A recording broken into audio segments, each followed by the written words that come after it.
Hello दोस्तों, स्वागत है आपका हमारी एक और नई वीडियो में। और आज बात करने वाले हैं कि ऐसे देश के बारे में जहां पर आसमान को छूते हिमालय है, घने जंगल, प्राचीन बौद्ध मठ और शांत घाटियां भी देखने को मिलती है।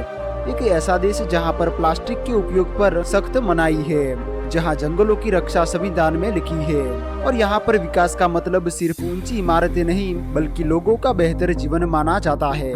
तो स्वागत है आपका भारत के पड़ोसी देश भूटान में।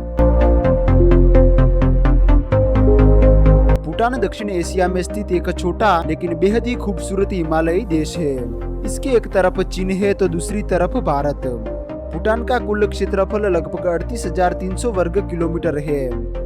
देश की राजधानी थिम्पू है, जो भूटान का सबसे बड़ा शहर और प्रशासनिक केंद्र भी है। पॉपुलेशन की बात करें तो भूटान दुनिया के कम आबादी वाले देशों में से एक है। यहाँ की कुल जनसंख्या लगभग 8 लाख के आसपास मानी जाती है।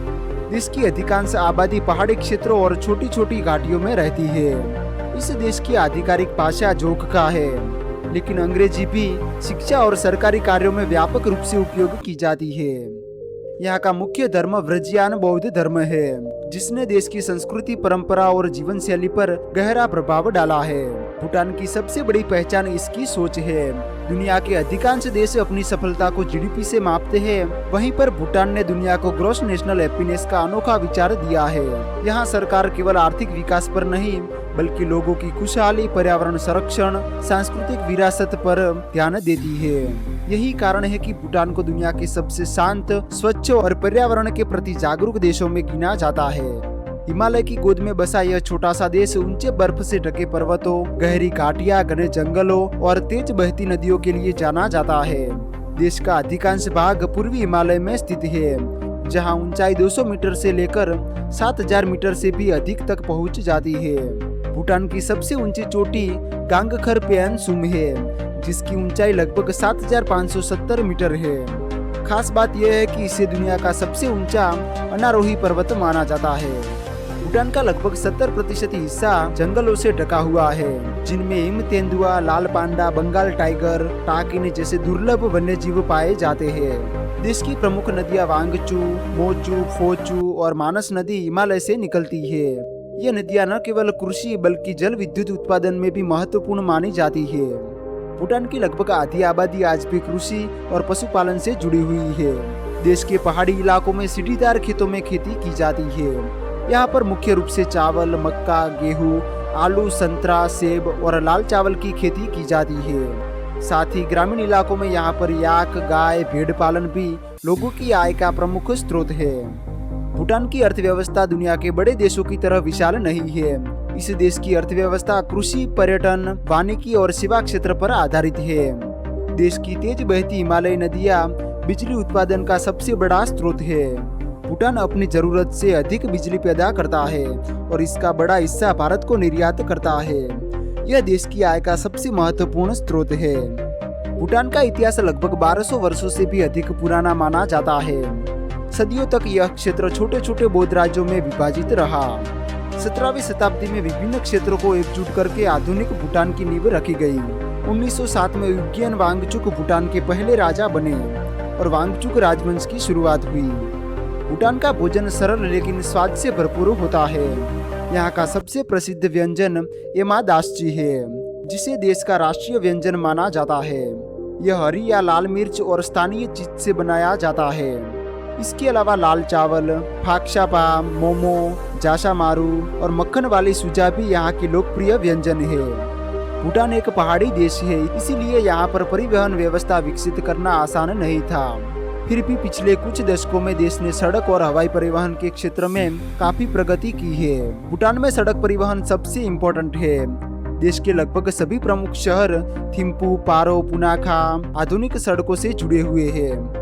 पहाड़ों के बीच से गुजरने वाले घुमावदार रास्ते न केवल यात्रा को आसान बनाते हैं बल्कि यात्रियों को हिमालय के शानदार दृश्य भी दिखाते हैं। भूटान में रेलवे नेटवर्क नहीं है, इसीलिए लोगों और सामान का अधिकांश परिवहन सड़क मार्ग से किया जाता है। हवाई परिवहन की बात करें तो पारो इंटरनेशनल एयरपोर्ट भूटान का सबसे बड़ा और बिजिएस्ट एयरपोर्ट है। ऊंचे पहाड़ों से घिरा होने के कारण इसे दुनिया के सबसे चुनौतीपूर्ण हवाई अड्डों में गिना जाता है। यह एयरपोर्ट देश को भारत, नेपाल, थाईलैंड, सिंगापुर और अन्य कुछ देशों से जोड़ते हैं। भूटान का राष्ट्रीय खेल आर्चरी है। यह केवल खेल नहीं बल्कि देश की संस्कृति परंपरा का महत्वपूर्ण हिस्सा है। गांवों और शहरों में नियमित रूप से तीरंदाजी आयोजित की जाती है। इसके अलावा फुटबॉल, बास्केटबॉल, क्रिकेट और वॉलीबॉल भी यहाँ पर लोकप्रिय हो रहे हैं। दोस्तों, बात करते हैं भूटान के कुछ महत्वपूर्ण घूमने लायक जगहों के बारे में, जहाँ पर आपको घूमने के लिए जरूर से जाना चाहिए। दोस्तों, अगर भूटान की सबसे प्रसिद्ध जगह की बात करें तो सबसे पहले नाम आता है टाइगर्स नेस्ट मठ का। यह मठ पारो घाटी में लगभग 900 मीटर ऊंची चट्टान पर बना हुआ है और इसे भूटान का सबसे पवित्र बौद्ध स्थल भी माना जाता है। मान्यता है कि गुरु पद्म संभव यहाँ ध्यान करते आए थे, जिसके बाद यह स्थान बौद्ध धर्म का प्रमुख तीर्थ बन गया। यहाँ तक पहुँचने के लिए लगभग 2 से 3 घंटे की ट्रैकिंग करनी पड़ती है। यहाँ ऊपर से दिखाई देने वाला हिमालय और हरे भरे जंगल, साथ ही पारो घाटी के नज़ारे इस यात्रा को यादगार बना देते हैं। दूसरे नंबर पर है थिम्पू। भूटान की राजधानी थिम्पू देश का राजनीतिक और आर्थिक केंद्र है। यह दुनिया की उन कुछ राजधानियों में से एक है जहां लंबे समय तक ट्रैफिक सिग्नल नहीं थे।